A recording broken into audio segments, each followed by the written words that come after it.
Hello students, कल हम कर रहे थे डी ब्लॉक के प्रॉपर्टीज़ और उसमें हमने मैग्नेटिक प्रॉपर्टीज़ किए थे, जिसमें हमने पढ़ा what are paramagnetic substances, diamagnetic substances and ferromagnetic substances. Ferromagnetic कौन कौन से बताए थे मैंने आपको? एग्जाम्पल क्या दिया था? फेरोमैग्नेटिक कौन से होते हैं? आयरन, निकल एंड कोबाल्ट, ठीक है। और paramagnetic paramagnetic which are having unpaired electrons, right? और diamagnetic which do not have unpaired electrons। आज हम इसकी जो प्रॉपर्टीज़ हैं उनमें हमारे पास नेक्स्ट प्रॉपर्टी है कॉम्प्लेक्स फॉर्मेशन।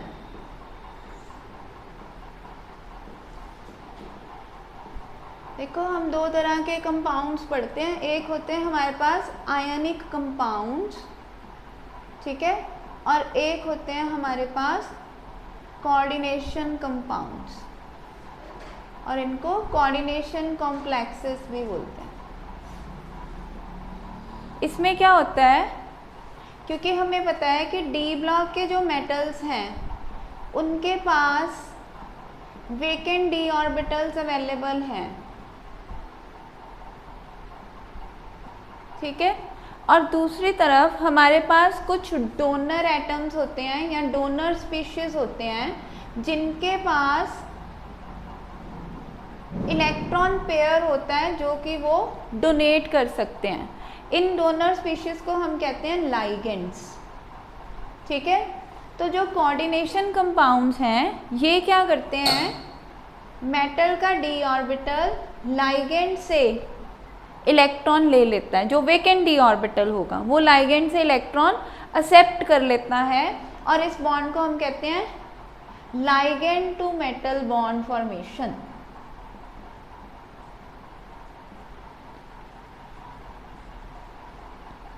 ठीक है, इसमें लाइगेंड जो है वो डोनर है और मेटल जो है वो इलेक्ट्रॉन एक्सेप्टर है, and such type of complex is called coordination complex, ठीक है। अब ये जो कॉम्प्लेक्स है वो एक केटायन भी हो सकता है। Cation can also be a complex. Cation, अकेला केटायन कॉम्प्लेक्स हो सकता है, अकेला एनायन कॉम्प्लेक्स हो सकता है, दोनों केटायन भी कॉम्प्लेक्स हो और एनायन भी कॉम्प्लेक्स हो, ऐसा भी हो सकता है। ये जो डिटेल है कि केटायनिक कॉम्प्लेक्स या एनायनिक कॉम्प्लेक्स, ये हमने पढ़नी है अपने नेक्स्ट चैप्टर में, दैट इज़ कोऑर्डिनेशन कंपाउंड्स। इस पे पूरा एक चैप्टर है जो कि हम इसके बाद पढ़ेंगे, ठीक है। इसमें आप देखो, जैसे मान लो हमारे पास एग्जाम्पल है K4FeCN6, तो इसमें ये जो K4 वाला हिस्सा है दिस इज केटायन, ठीक है, और ये पूरा का पूरा हिस्सा एक है, and this part is anion, ठीक। अब ये जो एनायन है ये कैसे है एक्चुअली, इस पे साइनाइड आयन लगे हुए हैं 6 साइनाइड आयन्स। साइनाइड आयन आपको याद है, हमने पढ़ा था कि ये एम्बिडेंट लाइगेंड है, मीन्स ये कार्बन की तरफ से भी इलेक्ट्रॉन डोनेट कर सकता है और नाइट्रोजन की तरफ से भी। तो यहाँ ये कार्बन की तरफ से इलेक्ट्रॉन डोनेट कर रहा है। तो आयरन के अंदर 6 डी ऑर्बिटल्स हैं जिनको ये इसके पास जो डी ऑर्बिटल्स है उसको ये इलेक्ट्रॉन डोनेट कर रहा है। ये हम बाद में पढ़ेंगे कि 6 कैसे आ गए आयरन के पास, टोटल तो 5 ही होते हैं। वो हाइब्रिडाइजेशन के प्रोसेस की मदद से हम इसको एक्सप्लेन करेंगे, but that all explanation is in your next chapter. अभी के लिए इस चैप्टर में हमें ये पता होना चाहिए कि जो डी ब्लॉक एलिमेंट्स हैं वो कोऑर्डिनेशन कॉम्प्लेक्सेस बनाते हैं। क्यों बनाते हैं? Due to availability of vacant d orbital, ठीक है। और वेकेंट डी ऑर्बिटल होने से क्या होता है, they accept electrons from ligands. और लाइगेंड्स क्या है? लाइगेंड्स क्या है? Donor species with electron pair. कोई भी ऐसी डोनर एटम जिसके पास इलेक्ट्रॉन पेयर अवेलेबल है और वो मेटल को डोनेट कर सकता है, उसे हम बोल देते हैं लाइगेंड। तो there is a kind of ligand to metal bond formation, ठीक है। So such compounds are called coordination compounds. This is another property of d orbitals that they form complexes, right? You can note it.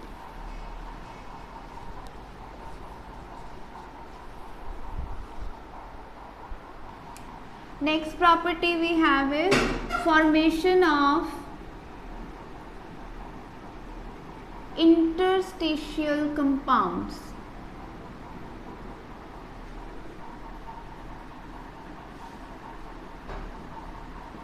Interstitial compounds का मतलब क्या है?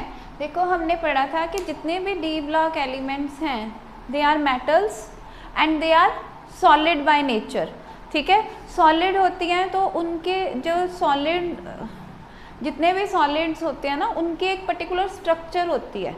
तो हम देखते हैं कि जितनी भी मेटल्स हैं वो एक पर्टिकुलर ज्योमेट्री या स्ट्रक्चर को ऑक्यूपाई करती हैं। उस स्ट्रक्चर के अंदर कुछ ना कुछ एम्प्टी स्पेसेस रह जाती हैं जिन्हें हम वॉइड्स कहते हैं। वॉइड्स मतलब the vacant spaces with in the crystal structure. जैसे मान लो, मतलब दिस इज जस्ट लाइक कि मान लो आपने एक बॉक्स के अंदर कंचे डालने हैं, ठीक है। हमने अपनी तरफ से ये बॉक्स भर दिया एकदम से, लेकिन क्या इसमें कोई खाली स्पेस है? इसमें still there is empty space. ये जो स्पेस है, दिस जो मैंने ब्लैकन कर दी, ये क्या है? Empty space. और इस एम्प्टी स्पेस को हमने क्या नाम दिया? वॉइड्स। तो हर एक क्रिस्टल के अंदर कुछ ना कुछ वॉइड्स होते हैं, ठीक है। तो डी ब्लॉक एलिमेंट्स के अंदर भी वॉइड्स होते हैं उनके क्रिस्टल स्ट्रक्चर के अंदर। इन स्पेसेस के अंदर जो स्मॉल एटम्स हैं, स्मॉल एटम्स जैसे बोरॉन, कार्बन, नाइट्रोजन और hydrogen,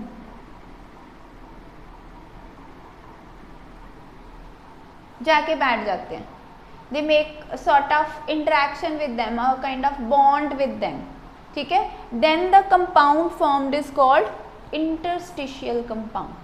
Interstitial compound, when the voids or the interstitial spaces in the crystal structure, they carry certain smaller molecules like boron, carbon, nitrogen और hydrogen, ठीक है। अगर इसके अंदर boron है तो हम उन्हें नाम दे देते हैं बोराइड्स, कार्बन है तो कार्बाइड्स, ठीक है, नाइट्रोजन है तो नाइट्राइड्स, हाइड्रोजन है तो हाइड्राइड, ठीक है। So these are interstitial carbides, interstitial nitrides and hydrides and so on, ठीक। तो अब क्या होता है कि जब इसके अंदर हाइड्रोजन के छोटे छोटे मॉलिक्यूल्स आ गए, जो इनका वेकेंट स्पेस है वो फिल हो गया। फिल होने से क्या होगा? They become hard and rigid, hard and rigid बन जाते हैं due to the interstitial components present on them.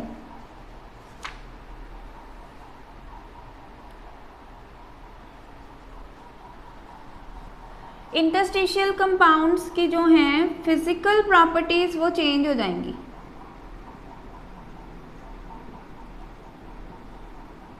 लेकिन जो केमिकल प्रॉपर्टीज हैं दे डू नॉट चेंज। भी जो मेटल की केमिकल प्रॉपर्टी है वो तो ऐसा ही रहेगी, लेकिन फिजिकल प्रॉपर्टी चेंज हो जाती है, ठीक है। Melting point, boiling point, that becomes high.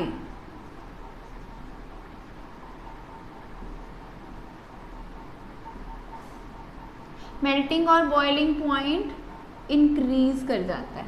Such compounds are called interstitial compounds, ठीक है। then we have one more property that is also very simple, that is alloy formation. alloy सुना है आपने? क्या होता है? what is alloy? yes, this is homogeneous mixture of 2 or more metals.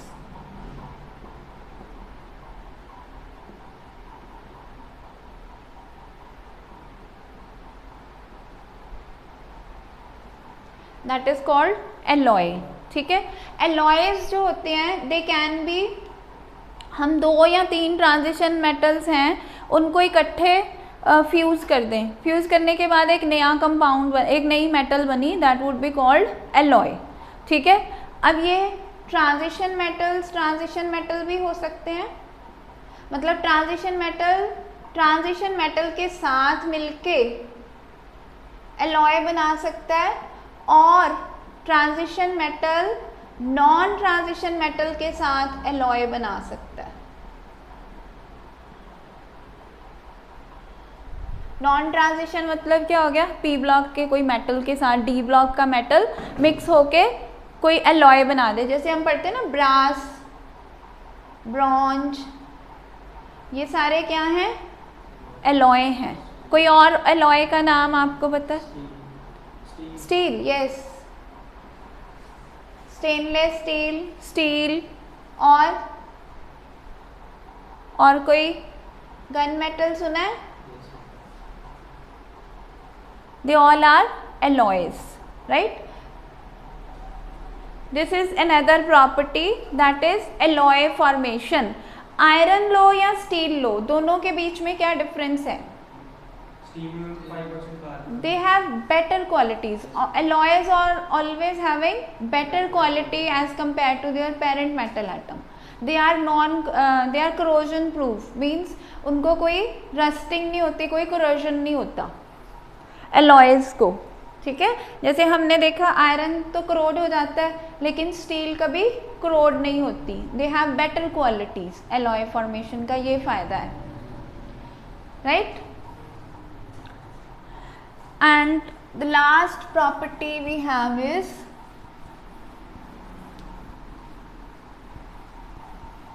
catalytic property. What is a catalyst? Yes, which do not participate in the reaction, but they can speed up the reaction.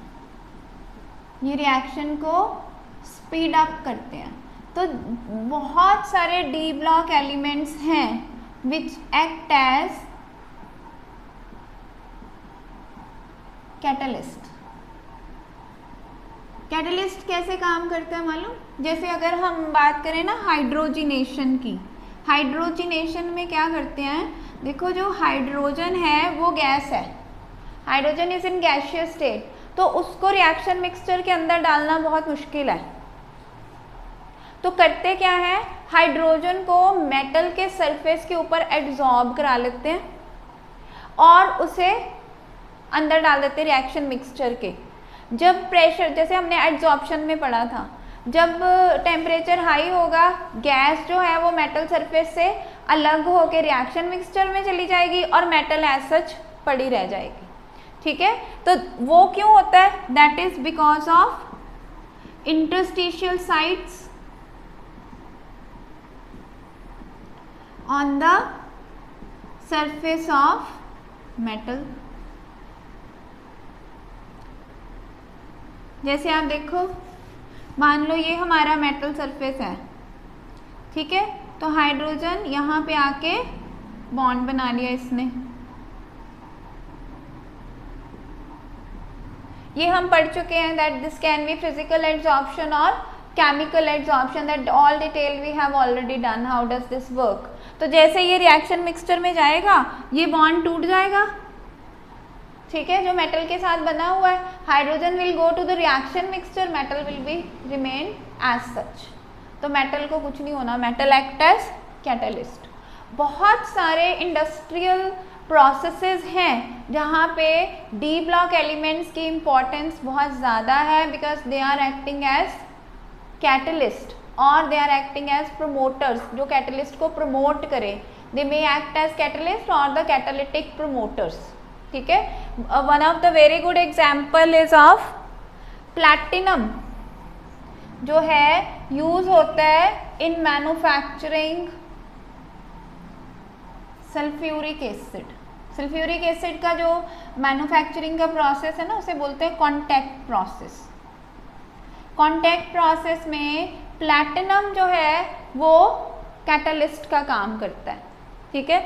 ऐसे ही iron जो है वो ammonia की